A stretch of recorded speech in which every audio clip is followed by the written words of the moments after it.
Censor board கிட்ட அனுமதி வாங்கணும். இது டாக்குமெண்ட்ரி ஃபிலிம், அதனால இது எல்லாரையும் அனைவரும் வாருங்கள், கூப்பிடுறதே தப்பு. நேற்றுக்கு சென்னையில் ஒரு 4 ஃப்ரேம்ஸ்னு சொல்லக்கூடிய ஒரு ப்ரிவியூ தியேட்டர், அந்த ப்ரிவியூ தியேட்டரில் ஒரு படமானது, ஒரு ஆவணப்படமானது வெளியிடப்பட இருக்கிறது அப்படின்னு ஒரு செய்தி வந்தது. அது என்னன்னு சொன்னால் திருப்பரங்குன்றம் சம்பந்தமான ஒரு ஆவணப்படம் அப்படின்னு சொல்லி, சரி யாரெல்லாம் அதுக்கு சிறப்பு அழைப்பாளர்களாக கூப்பிட்டுருக்காங்க அப்படின்னு சொல்லி ஒரு போஸ்டர் போட்டிருந்தாங்க. அந்த போஸ்டரில் பார்த்தா இந்து மதத்துக்கு எதிராக தொடர்ந்து கருத்துக்களை சொல்லக்கூடியவர்கள், திருப்பரங்குன்றம் முருக பக்தர்களுக்கு எதிராக பேசக்கூடியவர்கள், முருகப்பெருமானுடைய திருப்பரங்குன்றம் அந்த மலை, ஒட்டுமொத்த மலையும் அது திருப்பரங்குன்ற மலை இல்லை, முருகப்பெருமான் இல்லை, மலை இல்லைன்னு சொல்லக்கூடியவர்கள், அப்படிப்பட்டவங்களாம் ஒன்றா சேர்ந்து அதுக்கு சிறப்பு அழைப்பாளர்களாக கூப்பிட்டுருந்தாங்க.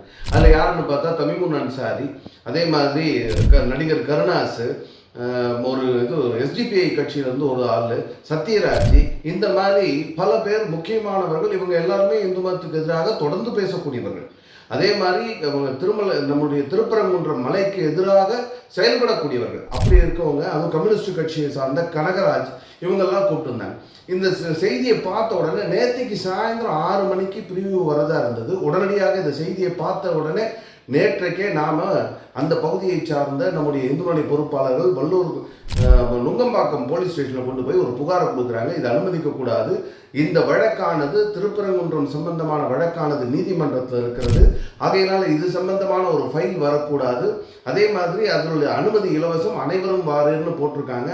இது அனைவரும் வாரீர் பொதுவான படம், அனைவருக்குமான காட்சிப்படுத்தக்கூடிய படம்னு சொன்னால் சென்சார் போர்டு கிட்ட அனுமதி வாங்கணும். இது டாக்குமெண்ட்ரி ஃபிலிம், ஆகையினால இது எல்லாரையும் அனைவரும் வாருங்கள், கூப்பிடுறதே தப்பு அப்படின்னு சொல்லி, அது மட்டும் இல்லை, இந்த நேரத்தில் இப்படி ஒரு படம் வெளியே வந்தால் சட்டம் ஒழுங்கு பிரச்சனையை உருவாக்கும்.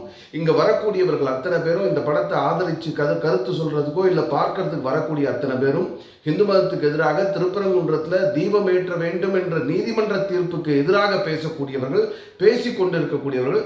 ஆகையினால இந்த படத்தை திரையிட அனுமதி கூடாதுன்னு சொல்லி, அப்படி மீறி இது திரைப்படம் அனுமதிக்கப்பட்டால், திரையிடப்பட்டால் இந்து முன்னணி சார்பில் ஒரு மிகப்பெரிய கடுமையான போராட்டத்தை, அந்த தியேட்டர் முற்றுகை போராட்டத்தை நாங்கள் கையில் எடுப்போம். நாங்களும் கூட அந்த தியேட்டருக்குள்ளே போய் அந்த படத்தை பார்ப்போம். படத்தில் ஏதாவது இந்துக்களுக்கு எதிராக, திருப்பரங்குன்றம் முருக பக்தர்களுக்கு எதிராக இருந்தால் அதே இடத்துல எங்களுடைய கண்டனத்தை தெரிவிப்போம்னு காவல்துறைக்கு சொல்லியிருக்கோம்.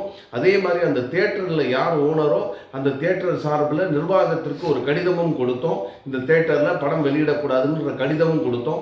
நேற்றுக்கு சாயந்தரம் கிட்டத்தட்ட ஒரு 50-60 போலீஸை போட்டு அந்த பகுதியில் யாரெல்லாம் இந்த சிறப்பு அழைப்பாளர்களாக வந்தாங்களோ அவங்கெல்லாம் வந்து பத்திரிகையாளர்களை சந்தித்தாங்க.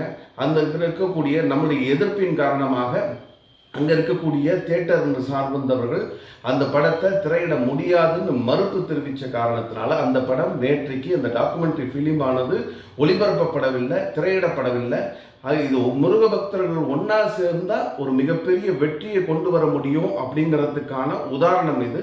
அது மட்டும் இல்லை, இந்த 4 ஃப்ரேம் தியேட்டர்னுடைய ஃபோனில், தொலைபேசியில் தமிழ்நாடு முழுக்க பல இடங்கள்லேருந்து சாதாரண முருக பக்தர்கள், யாரும் இதெல்லாம் இயக்கம் பின்னணியில் இல்லாமல் சாதாரண முருக பக்தர்கள் கூட இதற்கு எதிர்ப்பு தெரிவித்து அவங்களுக்கு இந்த படத்தை நீங்கள் திரையிடக்கூடாதுன்னு அவர்கள் அந்த இது தியேட்டருடைய தொலைபேசியில் தகவல் சொன்னதாக அந்த தியேட்டருடைய நிர்வாகத்தினர் நமக்கும் சொல்லியிருக்காங்க. ஆகையினால இந்த படத்தை திரையிடலை. ஒட்டுமொத்த விழிப்புணர்வு உள்ள இந்துக்களுடைய முயற்சியால், இந்து முன்னணி தொண்டர்களுடைய முயற்சியால் எல்லாம் இந்த படமானது திரையிடப்படுவது நிறுத்தப்பட்டிருக்கிறது. ஆகையில இது ஒரு இந்துக்களுக்கு ஏற்பட்டிருக்கக்கூடிய ஒரு வெற்றி செய்தியாகத்தான் நாம் பார்க்க வேண்டும் என்பதை நான் இந்த நேரத்தில் சொல்லிக்கொள்ள விரும்புகின்றேன்.